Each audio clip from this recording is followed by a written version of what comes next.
Good morning, everybody. Welcome to Oceanography Seminario. Today we have as a speaker guest Dr. Nick Shears. So before to start, I'm going to introduce him. Dr. Nick Shears is an associate professor in the Institute of Marine Science at the University of Auckland in Aotearoa, New Zealand. His research focuses on understanding and documenting long-term changes in rocky reef and kelp forest ecosystems and evaluating ways of conserving and restoring these ecosystems, including marine protected areas and active restoration. He has carried out research on kelp forests throughout New Zealand and studied California's kelp forest and MPAS during a postdoc at the University of California, Santa Barbara. Nick's research group is currently working with local Maori communities to develop ways of restoring healthy and resilient kelp forest ecosystems. So welcome, Doctor. Gracias. Kia ora koutou. I'm Nick, and thanks all. First of all, lo siento no español. I'll try to talk clearly. I use Google Translate a little bit to try to help, but thanks everyone for coming along, and muchas gracias to Rodrigo and Alicia. Nervous. Alicia for hosting us and inviting me to come and give a talk to you all. So I'm at the Institute of Marine Science in the University of Auckland. My research group works on kelp forests, and if you want to see what we do, NZ Reefs, some photos of my research group. So I want to talk to you about some of the research we are doing looking at restoring kelp forests. And there's a lot of similarities between what we're doing in Aotearoa, New Zealand, and what's happening here in Baja, California. We have some of the same problems. Right. Hopefully you all know about the importance of kelp forests. They're really valuable for lots of different reasons, hugely productive coastal ecosystems that support coastal communities through fishing, tourism, and they're also increasingly recognized as being important for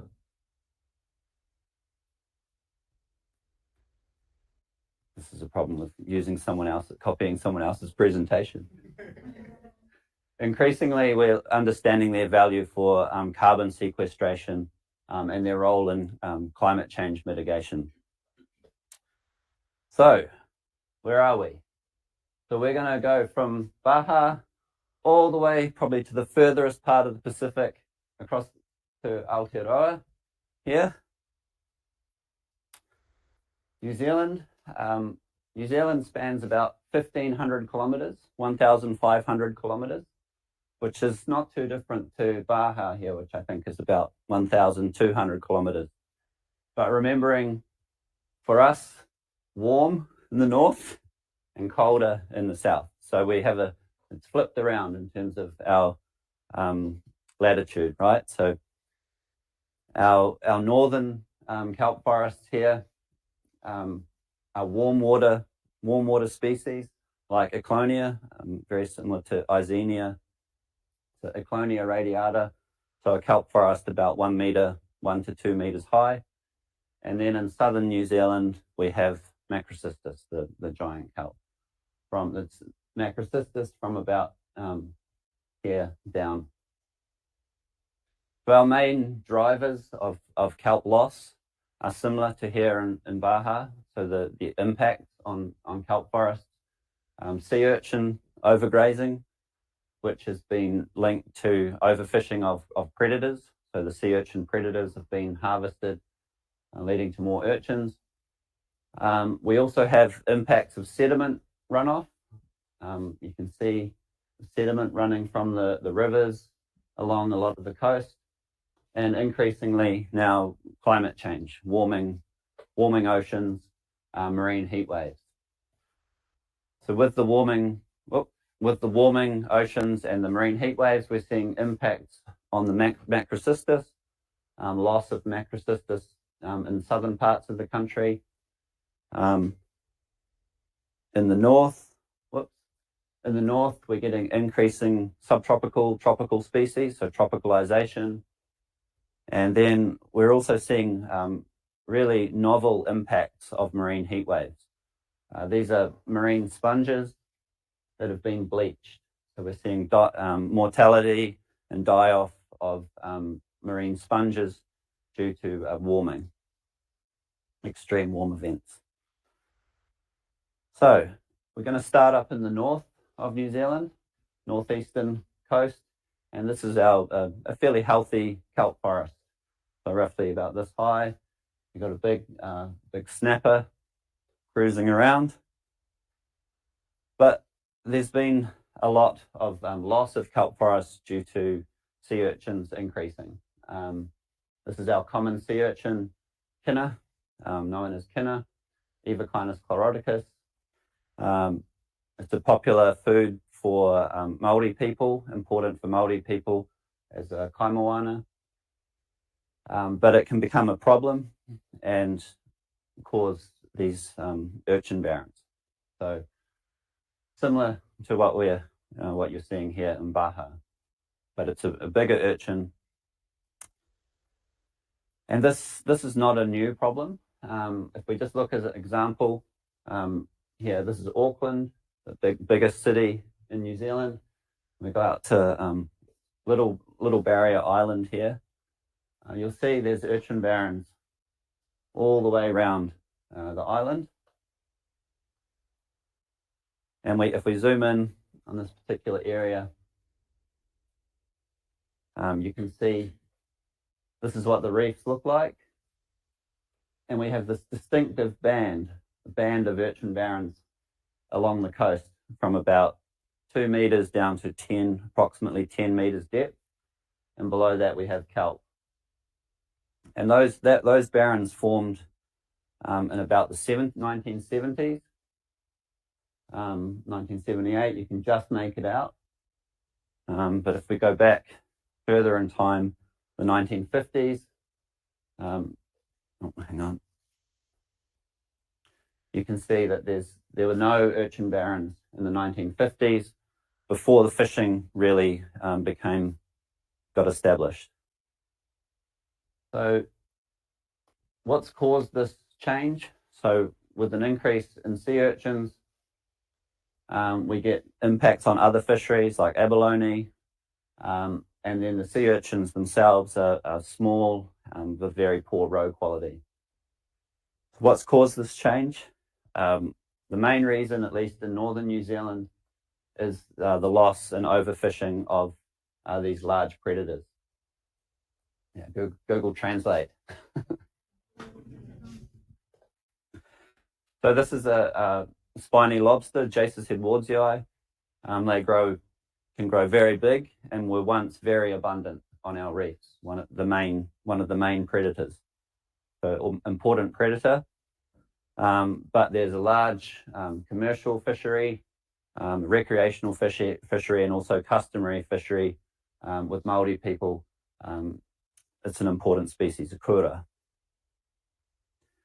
So this species now, rock lobster, Jace's headwardsii, is less than 10% of what it would have been without fishing. So in a marine reserve, we've got large, where there's no fishing, we have large individuals, whereas in our fished areas, which is most of the coast, the populations are dominated by small lobster. So small and low numbers of rock lobster in fished areas. They're very important predators of sea urchins. So they open up the sea urchin around the mouth of the sea urchin with these big front legs.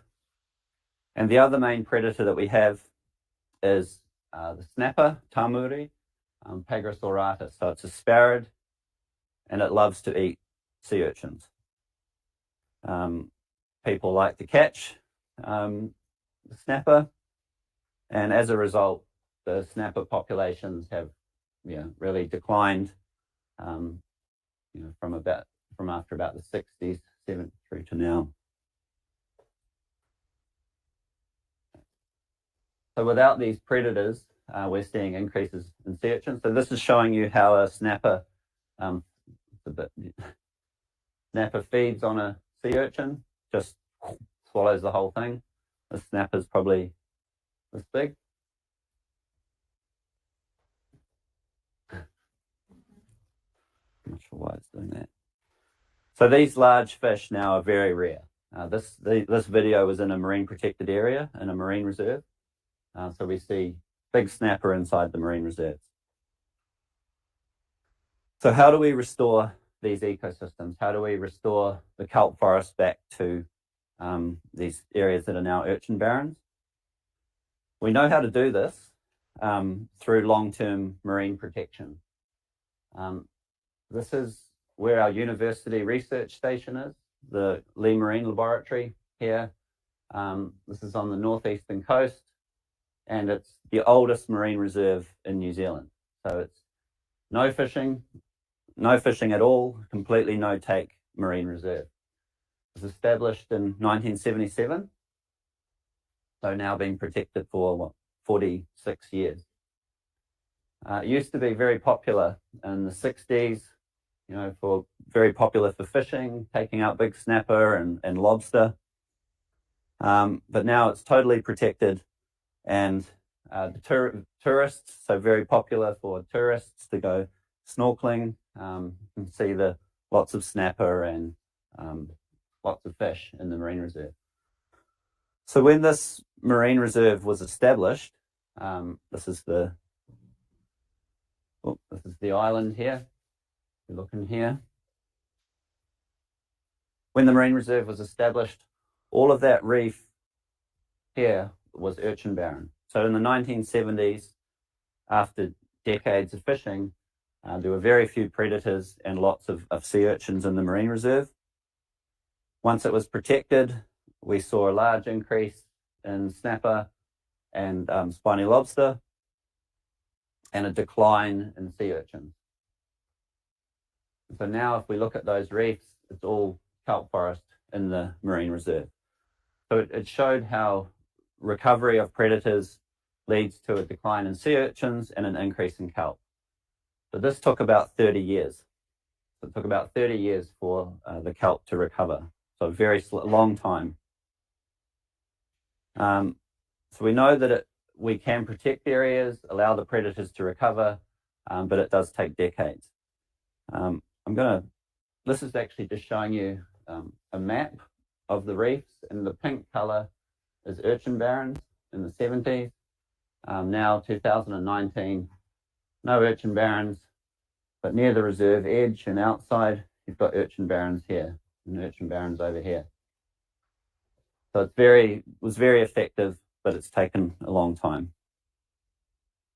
I'm not going to describe. This is a paper where we've been looking at long-term data in the reserve to show that the fished areas where the fishing still occurs, the reefs kind of fluctuate between an urchin barren and an algal turf. But in the marine reserve, we've had this recovery of the kelp forest. I'll just skip over that.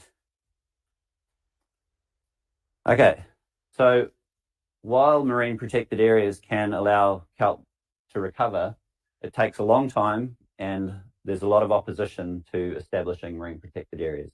People like to go fishing, and so there's been a lot of interest in New Zealand to carry out sea urchin removal as a way of restoring kelp forests. So we've been doing some research over the last 3 years looking at how sea urchin removal can be used to help restore these kelp forests maybe as an alternative method, but also as a complementary method. So how do we, first of all, understanding the ecology of kelp forest ecosystems is important when it comes to restoration and thinking about urchin removal. So with the way kelp forests work is you need this is kelp forest cover versus sea urchin numbers. And you can have a kelp forest up until you get high sea urchin numbers, and then that causes this loss of kelp forest. But you have to reduce the numbers of sea urchins way down here to allow it to come back to a kelp forest. So we knew when it came to restoring kelp, we needed to remove urchins below this critical density. We had to get sea urchin numbers down below 1 per metre squared to allow the kelp to recover. So that's very low. And it might be a different number here in Baja, but that in New Zealand, that's one adult sea urchin per metre squared. And we also knew that we needed to remove from as big an area as possible, remove the sea urchins to prevent the reinvasion and also increase the chances of kelp recovery. So we knew from previous experiments with small areas that the sea urchins came back in very fast. So how do we remove the urchins? The three general approaches. One, you could harvest for food, collect, harvest. Two is to collect the urchins and put them somewhere else where they might grow, where there's more kelp so they can grow and then be harvested. And the third option was culling, which is smashing or killing the sea urchin in place.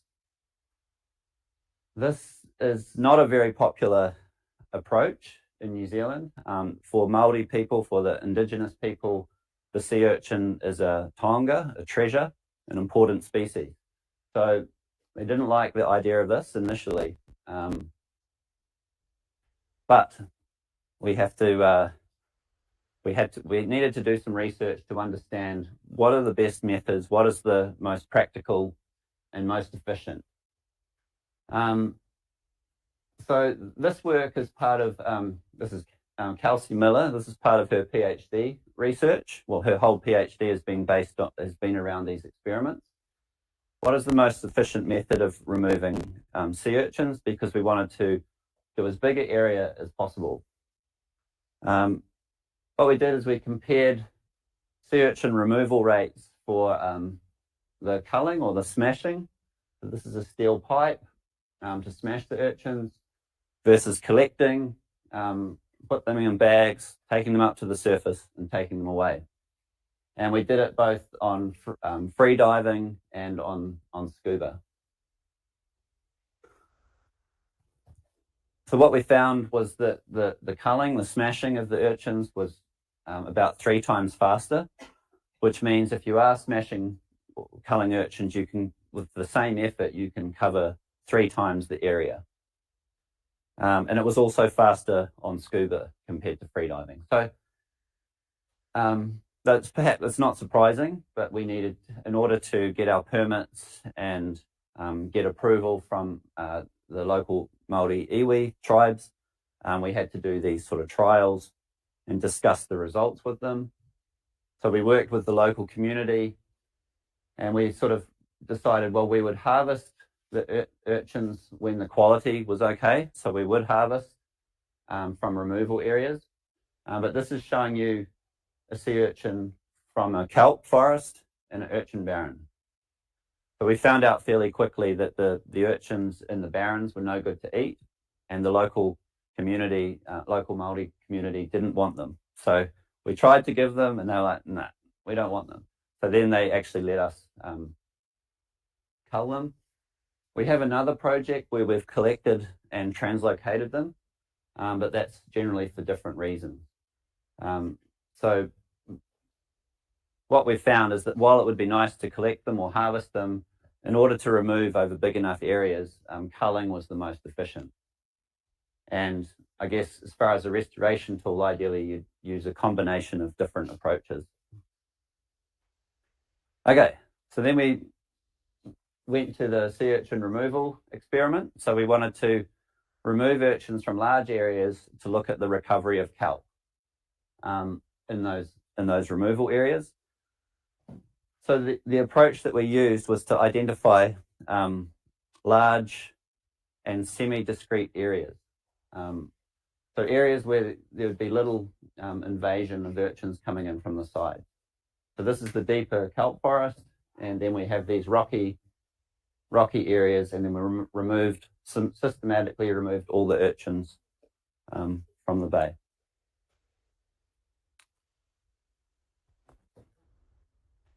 And the paper on this has just come out today. It's just come out online today.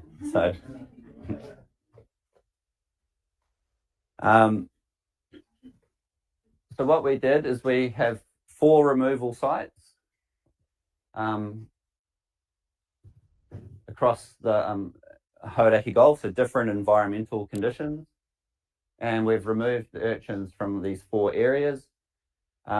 It was working with the local Māori communities, and they approved for the purpose of this experiment, allowed us to carry out the culling because it was the most efficient method based on the initial trials that we've done, and allowed us to remove from these large areas.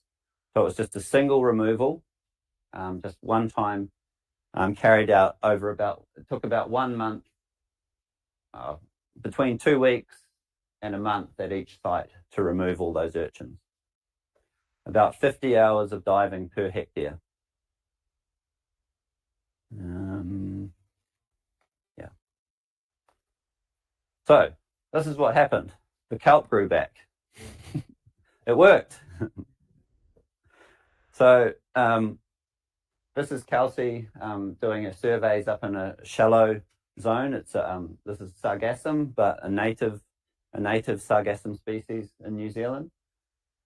So for all of these sites, the dotted line is where we removed the sea urchins, so from one site through to the next. And the orange is the control urchin barren, and this is the canopy cover of macroalgae. So it's not just kelp, it's also fucoid seaweeds. So you can see for all of the sites, the controls kind of stayed the same or declined, and the kelp increased. So it didn't really matter when we did the removal. After 2 years, we've got about 40 to 50% canopy cover. And this was all just natural recruitment. There was no reseeding or green gravel. We just took the urchins away, and the seaweeds naturally recruited into the area. This is showing after 8 months, very high numbers of Eclonia radiata recruits. And then after 1 year, and then 2 years. So we were really surprised how quickly the kelp naturally recruited back into these areas. And we think a lot of the spore supply comes from detached plants that are ripped off in storms. So kelp plants that come off in a storm and get washed into the urchin barren, and that's an important source of spores into the removal areas. So what we found also was that the roe condition in the removal areas, so the size of the roe in the sea urchins increased. So the blue are the removal areas, and the yellow is the barren. So in all cases, the blue increases in the removal area. So we had better roe condition, which kind of how do I put this? It supports, while culling is quite a drastic approach to removing the urchins, it showed that the urchins that were still in those areas that weren't culled or grew in those areas were actually better quality. So we could then harvest those areas to eat. So this is the kelp forest, the restored kelp forest after 2 years. Why is it?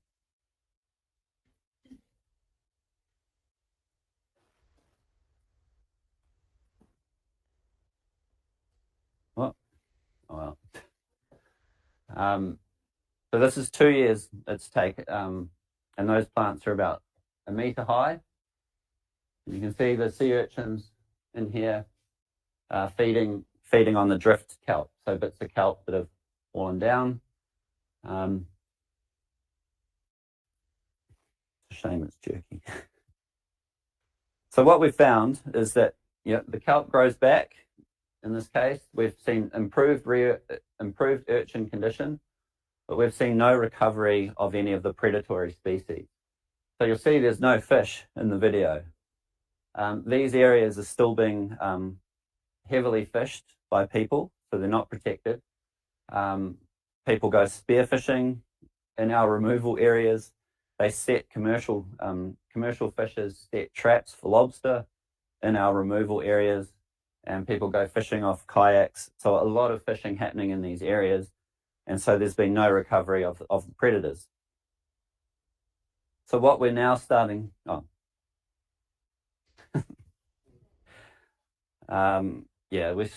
we just see small lobster and small snapper in these removal areas. And so what we're seeing, this is the initial density of sea urchins. So in the removal areas was about 4 or 5 per meter squared. So that's very different to the Baja or California case, right? Only 4 or 5 urchins per meter squared, but they're quite big. After the removal, number's really low, but you can see they're starting to increase in the removal areas. So the urchins are starting to come back. And now what we're seeing after 3 years, we're just at 3 years now, within the removal areas, the urchins are starting to convert the area back to urchin barrens. So here's one of the removal areas. This is all kelp, but you can see the urchins coming in, patches of urchin barrens coming into these removal areas. So what we need to do now is, once we've done our 3-year surveys, we're probably going to harvest the urchins with the local communities and give the urchins to the Māori community to eat. So this is the thing with the urchin removal methods, right, is you have to keep removing the urchins. How are we going for time? Okay, keep going.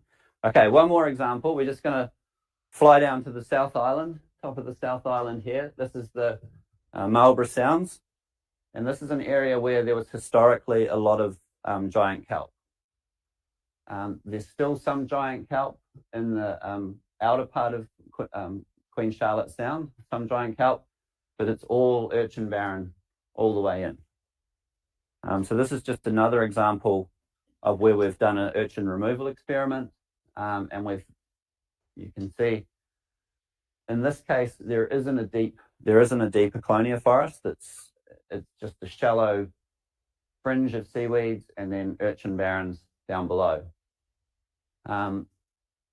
And there was just a few macrocystis plants. I think there was 1 or 2 in these areas, and then no kelps or large seaweeds at these other sites. So very barren sites. These are smaller removal areas, about 10,000 sea urchins removed from each one. But it's a smaller area, and we had to keep removing the sea urchins every 2 to 3 months because the urchins are coming in from the sides, right? So this is a similar sort of plot. And what you can see is the recovery across those 4 sites is highly variable. So in the inner sound site, there's limited spore supply.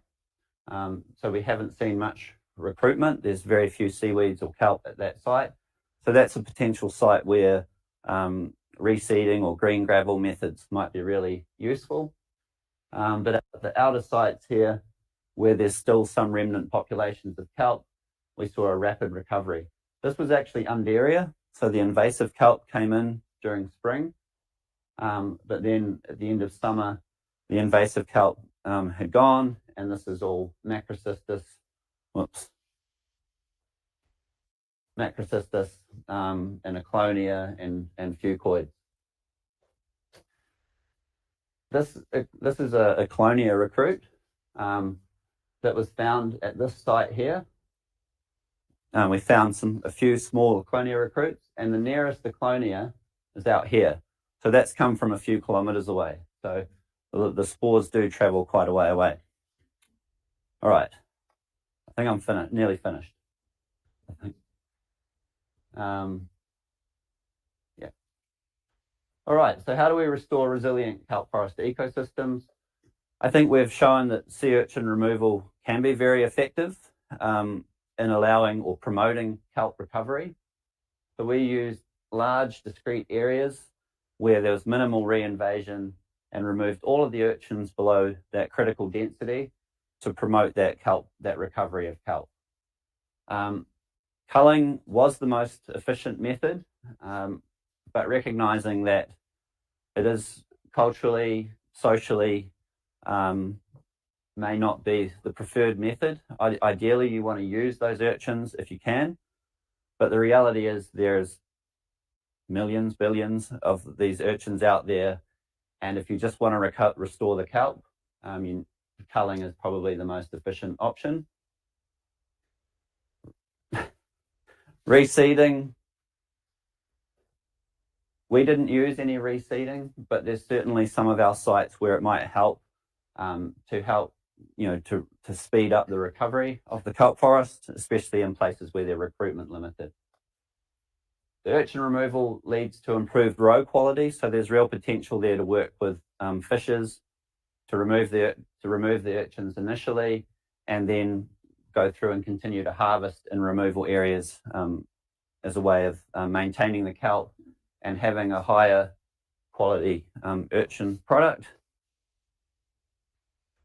But urchin removal brings back the forest, but not the birds, right? So you're only bringing back the trees, and you're not getting back those important species that help maintain a balanced ecosystem. So the predators that can control the urchins, and that's what you kind of need for a longer term solution without relying on humans to harvest urchins.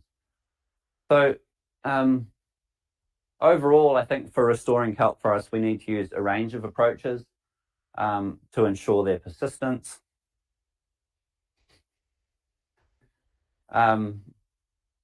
So one option that we're looking into is there's a number of marine protected area proposals for the Hauraki Gulf. So some new marine reserves that are going to be established. And some of these include our restoration sites. So one of the ideas will be carrying out urchin removal control within marine protected areas as a way of speeding up kelp recovery. So yeah, if you want nature to do the work, we obviously need to restore those predators. Lots of people involved with this, so thanks to them. And muchas gracias. This is Campo Kennedy yesterday, and oh my God, it's crazy. You guys have a big job, but yeah, muchas gracias. Any questions?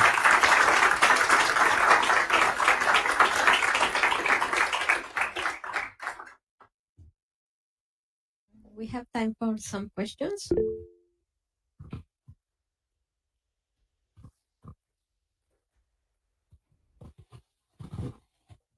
Thanks a lot, Nick. It was super, super interesting, and also to see the long version.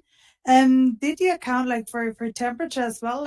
Because you're as well, right? Like you have you're reverse, so the warmer zone is in the north and the colder in the south, right? But did you see differences regarding the north and the south in kelp recovery? Yeah, I didn't explain it for this South Island version experiment, but this area, there's a lot of debate over whether it's sea urchins causing kelp loss or temperature, and there's a temperature gradient in the sound across the sound. But what we've found is, it's quite a different ecosystem to the north. So in northern New Zealand, the kelp forest is very tolerant to warmer conditions. Clonia is a warm water kelp species, so that's okay. But we're interested to see now I'm not sure if I'm really answering the question, but we've got this kelp forest in our removal area here now of macrocystis, and there's no urchins. So is that going to be more resilient to the summertime, or marine heat waves that are coming up, we're likely to get over the next 6 months? So that'll allow us to see, how resilient the kelp forest is without the urchins present. And is there like the problem, or rather marine heat waves, or is cyclones, or both together? Not cyclones, just more marine heat waves. Okay, thank you. Yeah.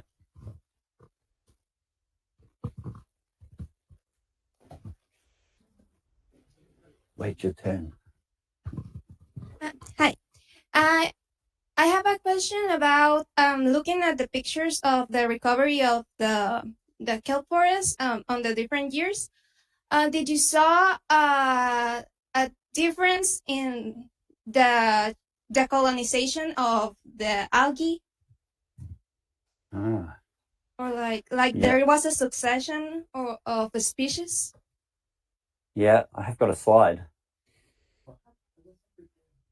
Good question. Oh, no, I don't. It's gone. No, I had it by species. Had one by species. So up in the shallows, yes, we saw sargassum came in as seasonal, and it came in first. We had a rapid recovery of sargassum, particularly here. And then the sargassum declined, and we saw more Eclonia and perennial fucoids. So we're seeing in the shallow zone a shift to generally a mixed forest of fucoids, and but then down on the deeper reef, it's just Eclonia. We just get the kelp just comes in and just Eclonia grows. So there wasn't really much succession. And there are different possibilities in terms of how the kelp comes back. Thank you. Nick, thanks. So super nice result. I think that's what we're aiming here to achieve. And you have been so much experience from the 70s with search environments. And this is really small scale, experimental, and even it's big scale. So lots of money, lots of diving, lots of hours. What about, so we think here, okay, we can achieve that in a small scale, but if you want to do it in a regional scale, I think you need to achieve an economic viability, right? Mm-hmm. And there's a lot of work with NIFA and NIWA in New Zealand about raw improvement. Mm-hmm. Can you talk a little bit more about it? Yeah, this is the thing, right? We can say, wow, look at these amazing results, but it's very small scale. I think two things is, one, we could do this if you want to just in a landscape of sea urchins. I think this method could be useful in having sort of oases of kelp forest, little patches of kelp along the coast where you kind of hopefully maintain, you can defend those areas and have these kelp forests. But scaling it up bigger, I don't see the ranching, so the urchinomics.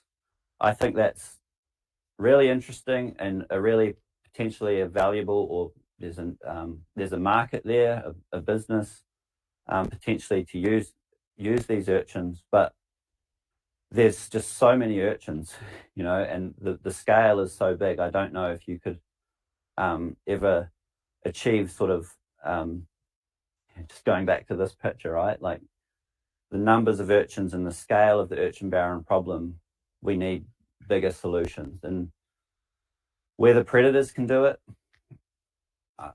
that'll take a long time. So that's where we say a combination of approaches across, different scales. This review paper actually that Kelsey wrote talks about some of those different approaches. I don't know. I think Yeah, and maybe some luck, maybe a sea urchin disease or something to help reset the system. And yeah, I don't know if anyone else has any ideas on larger scale solutions, but Can you explain that graph really quick? really quick. Okay, so you start with an urchin barren. If you do nothing, you'll have an urchin barren, and that's an option, right? Like maybe that's just how reefs are going to be moving forward. If you protect an area, if your predators are fish species and those predators recover, if they recover, because you've also got other impacts on them now with climate change, maybe impacting recovery rates. This can lead to long-term benefits and high biodiversity benefits, but it's very slow. It can take decades. And now, at this point in time, we don't have decades, right? We don't, in 20, 30 years' time, who knows? Too late, like most likely. So if you're bringing in sea urchin removal, a one-off sea urchin removal is what we did, and it can have these rapid effects. Kelp comes back, might benefit the sea urchins, but it's only a short-term solution. So you can keep removing urchins, and this is where if you can make a business out of it, if you can make it viable for urchin harvesters, if you just said to urchin harvesters, you can do whatever you like with urchins, I bet you a lot of the reefs would have kelp on them and they'd be harvesting healthy, fat urchins. That's the solution. I should have said that before. Right? I don't think that's going to be more viable than taking little urchins, taking them to the lab, feeding them. Sorry, I know that's what you're working on, but the largest, well, I think that's what you're working on. Yeah, continuing to harvest is this one here. But again, it's only a partial recovery of the ecosystem. You're only bringing back the kelp and, you know, harvesting the urchins. You're not getting the biodiversity value. With marine protection, so the better option, or an option to be tested, is combining urchin removal and protection or rebuilding of predator populations.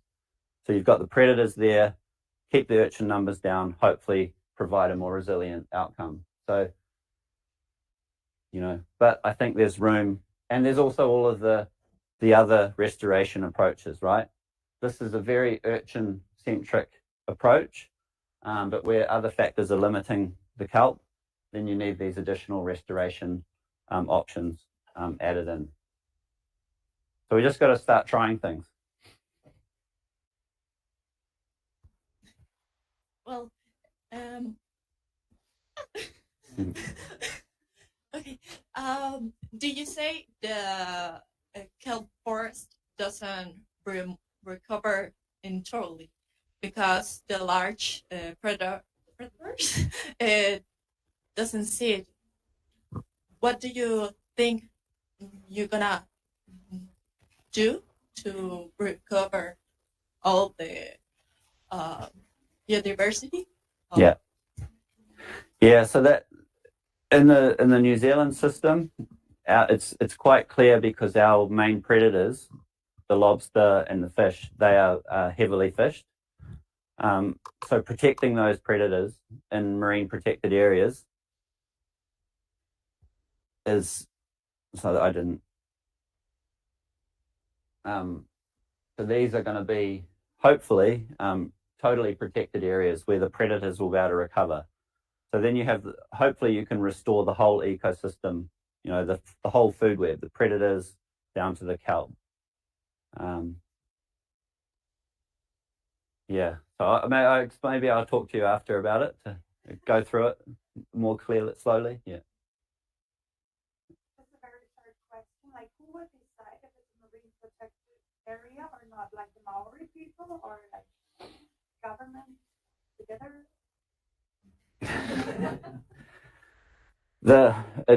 It's very complicated. This is a proposal that's taken about 15 years. Working with Māori, there's different stakeholders, and the government is supposed to be making a decision on it, but we had an election and the government changed. So it's the Māori community are really proactive now in protection and using customary protection measures. They don't like the idea of permanent closures. They also want to be able to exercise their customary practice. And these particular areas, they're calling them high protection area, so they will allow some customary harvest. So that creates a real conflict in society, right, between Māori people allowing, not every, like it's going to be very regulated, and it will be for pure like funerals or, it'll be very regulated, but it really creates conflict among other users. So it's a really complicated landscape with traditional or customary fishing, recreational fishing, and commercial. So I don't know if this will happen. We're hoping. Nick, we have some questions through Meet. So please, if you can open your microphone, Alejandro Acevedo.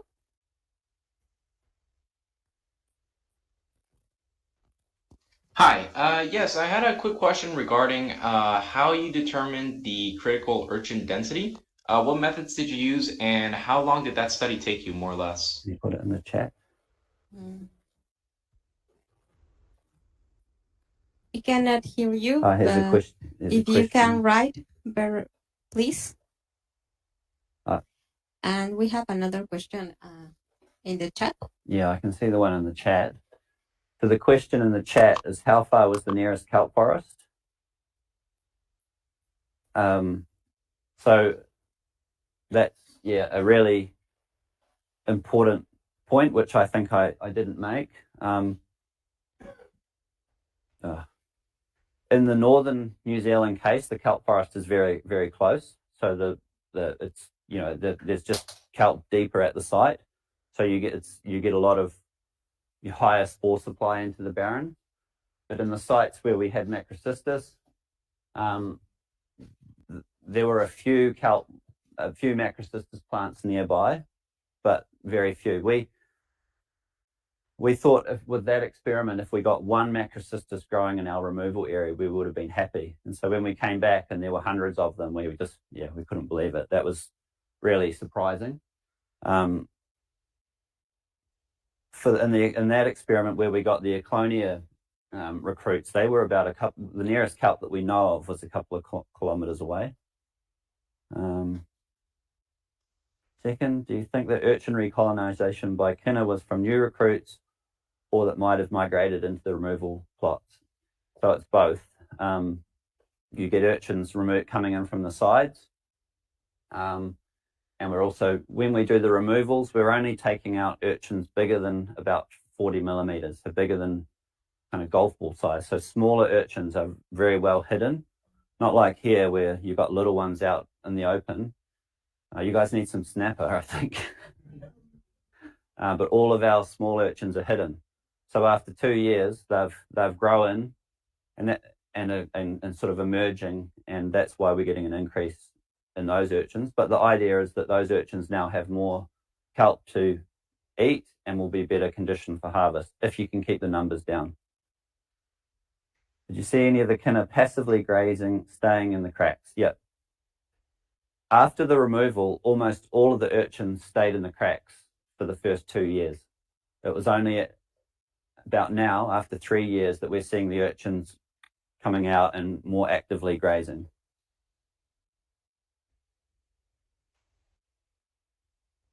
How do we determine the critical density? What methods did you do and how long did the studies last? So that's the density of about 1 per metre squared. That was through long-term looking. It wasn't through an actual experiment. It was through long-term monitoring in the reserves. We saw that we've seen multiple cases, multiple sites. Once the densities of exposed urchins get below 1 per metre squared, the kelp comes back. So it's not a specific experiment. It's more through monitoring data. We have 2 questions before you. We have 3 questions more before to finish the seminary. Hi, thanks a lot. Do you think that if we repeat it being by calling or just removal in Urkins in Kennedy or La Baja, would we expect the same results or similar? Or if not, what would we expect if we repeat the experiment? I think it would be. I think if you can remove all the urchins, We could. yeah, that's the big challenge, right? Like for you guys, the densities are much, much higher, and you have all those really small ones. So that's more challenging to remove all of them. I think you have to use culling in order to achieve that, just because it's to be able to clear a big enough area. But one thing that has really surprised us was the natural recruitment that occurs. Like the level of natural recruitment into an area was way higher than we ever expected. You know, the narrative is that the kelp drops its spores and you only get kelp near the adults, but the spores are getting dispersed a long way. And so I think some areas, if there's no kelp for kilometers, miles away, you might not get recovery. But I think as long as there's some kelp in the vicinity, you will. It's just a matter of time in terms of how long it takes. So if you're not patient, then you should use green gravel. Hi, thank you for your talk. Thank you very much for that. I have one personal opinion and just one question, a curious question. My opinion is indeed, I agree, colleague. We do not have a lot of decades. We have to act right now, you know. And personally, I don't have any troubles with culling method, but I was curious about that culling method. Do you keep the numbers? How many Arkins are being removed from the very first one to the very last one? I thought you talked that these sea Arkins are considered for Maori culture as a treasure, as a tonga. Mm-hmm. So if there's a lot of tonga removed, so why do we do something for them, you know, for the Maori culture? Maybe a new dish, a new dessert, something like that. Yeah, great question. I've forgotten the first part. The cultural aspect, we're working really closely with Māori people, and once they when they know that the sea urchins are poor quality, we're doing another project. Can I show it? For sure. I guess. So firstly, for this project, it was an experiment. It was an ecological experiment to test the potential. We were very clear with our Māori partners. We're not saying this is the solution. You know, this is, in order to do this experiment, this is the best way to do it. But wherever we've worked, eventually,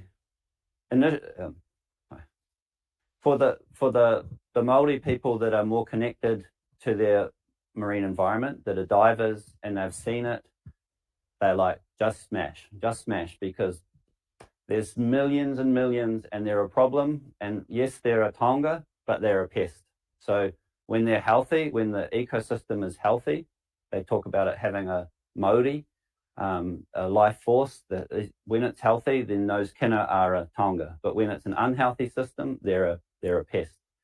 So the more they understood, and those that are understood their natural ecosystems were more open to culling. In some places, the culling is a bad idea because there's not that many sea urchins, and we've been working. So it depends on the numbers. Yeah. Oh, that was your other question. Yeah. In the big experiment, it was about 100,000 at each site, so 400,000 altogether. And in the smaller experiment, it was about 10,000 at each site. Very quickly, I wanted to talk about this, but I didn't have time. This is another experiment with a Māori hapu that live here. And urchin barrens are not really a problem in those areas. There's just some areas where there's patches of urchin barrens. And so what we did is we were able to harvest, working with the community, harvest the urchins from these areas and translocate them.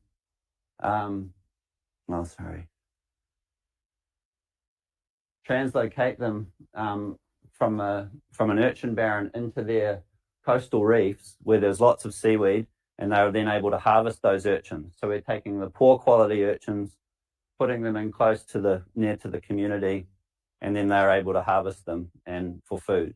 So that's a different approach, but the numbers and the problem is much, much smaller. Thank you very much for your kind answers. Good questions, thanks. Are you taking students? Yes. Yeah, we have, look, I didn't have the slide. Yeah, we've got a number of projects going on around the country using similar sorts of experiments for different reasons with local communities. I've only talked about a part of it, and they're ongoing. So there's potential projects there for PhD students if people are interested. There's my email. Creo que ya nos tenemos que ir, o podemos seguir platicando con él, pero si quieren seguir platicando, vamos a ir a la wetland en la tarde y vamos a estar. Después de 2 cervezas habla muchísimo mejor español. Yeah. See. Okay. Well, thank you for your talk, and thank you everybody for being here. Well, you have the contact of the doctor if you want to be in touch with him. Okay.